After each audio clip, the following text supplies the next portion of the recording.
mushrooms does not grow in the middle of the road. The literal meaning is that you can have mushroom growing in a very sunny or in an environment that is not conducive. We all know how roads are. Everybody's passing there, cars are passing, humans are passing, the sun is hitting. So you don't expect mushrooms to grow there. And so when I'm bringing it into what we are learning, it means that if you don't provide the right environment for mushrooms, don't expect any exceptional result from mushroom farming. You need to provide the environment. It's not difficult, but you need to ensure that we are going strictly by how it should be done. Hello? Yes, so we're going to zoom into how the process that we're going to go into when we're going to produce our mushrooms. Then, on Saturday, we have the practical session of it, like I said, from the beginning to the end. So we're going to be doing the sterilization. If you can get us, if you can donate some few firewood, a few one, and then you have to do some tripod stand here. We're going to put a barrel on it. We need water as well. Yes. So you will put the barrel on it. We're going to heat it and do the processing from here. And then also we will need some shovels. Shovel. Yes. It's about 2 or 3 of them. We are bringing sawdust and other materials to do it. So the mushrooms that we're producing here, at the end of the day, at least each of us can take 1 or 2 home and then see how it grows over time so that from there you can produce your own thing. In the production, there are 2 ways. You may either go into what we call the compost bagging.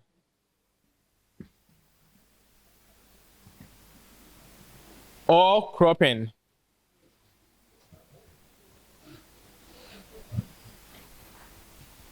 Now, it depends on your strength, your ability, your vision, and your plan to determine to choose between this and this.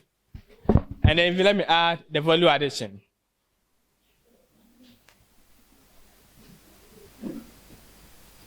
So you decide which type or which area you want to go into. Now let's start with the compost bagging. Compost bagging is actually, when I take the mushroom industry in total, I would say that's the most difficult part of it. However, it's quite rewarding compared to the 2. Now, compost bagging is what we are going to be learning in the practical during the practical session on Saturday.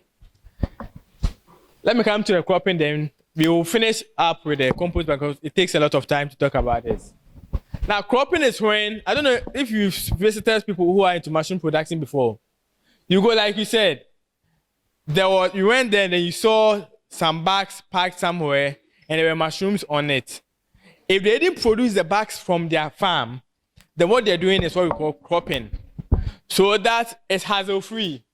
All that you need is the space, you create an environment for it.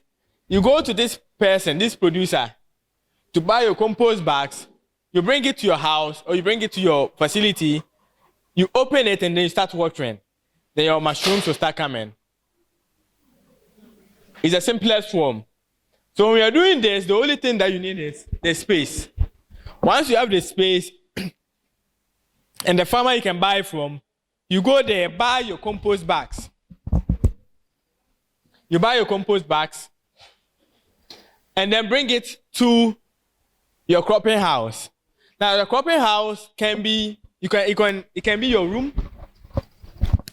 You can be using a slabs or the wire board to create something for yourself, an enclosed area. You can use bamboo to create a similar thing. And then we line it up with a straw mat.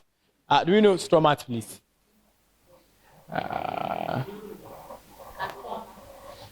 You know it, right? Yes. I think some will be here on Saturday for us to do the practical, so we get to know about it.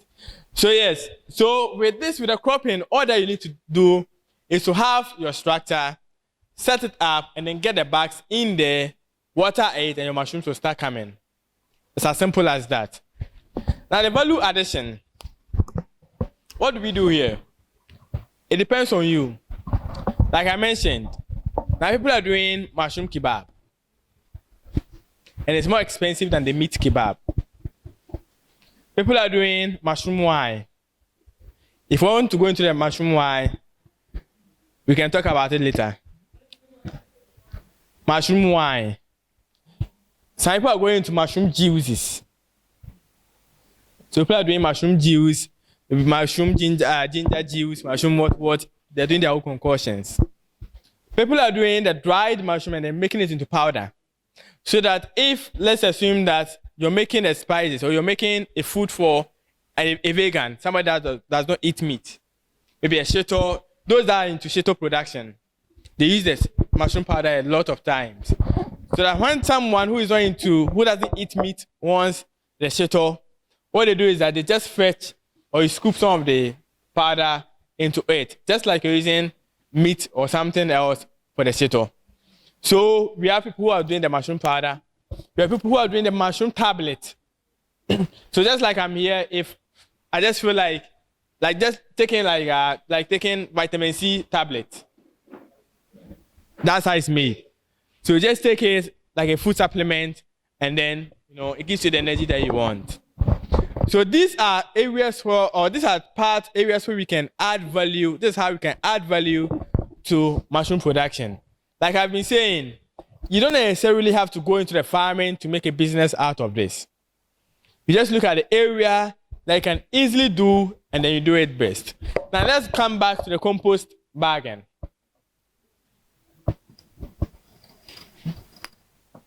The materials which we need in producing the compost bags are almost materials that, should I say, we discard. For instance, we use a sawdust, we use a rice husk or wheat bran. You can add papers, used papers that people are not using anymore. You add lime powder, or here, if you have enough snail shell powder, you can add it here in place of the lime powder. You need your seed or the spawn. And the other thing that you may need are the compost rubber. We're going to have a look, or we're going to see all these things on Saturday during the practical. So I just want us to have an idea about it then on Saturday, because with the mushroom products, in fact, it's more practical than theory. It's more practical than theory, so you're not going to spend much time on the theory. It's the practical that is going to help us understand very much, because it's more practical. So you're going to need the compost rubber, the rubber band for. So these are the materials we're going to need in our mushroom production. Now, the first thing, like I mentioned, is the sawdust, which has a greater percentage. So we're going to do like 60% sawdust in our production of mushrooms. The remaining 40% will be shared between the wheat bran or the rice husk, the lime powder, the wheat or the rice bran, the lime powder. So this is also about 38%. The lime powder takes only about 2%. Now what the lime powder does is that it neutralizes the reaction. Because the wood which we are using, the sawdust we're using from the wood, we may not know whether it's highly in acidic or highly in basic. Same as the wheat bran and the rice husk. And so we add the lime powder to neutralize, so you can have a neutralized pH for our production.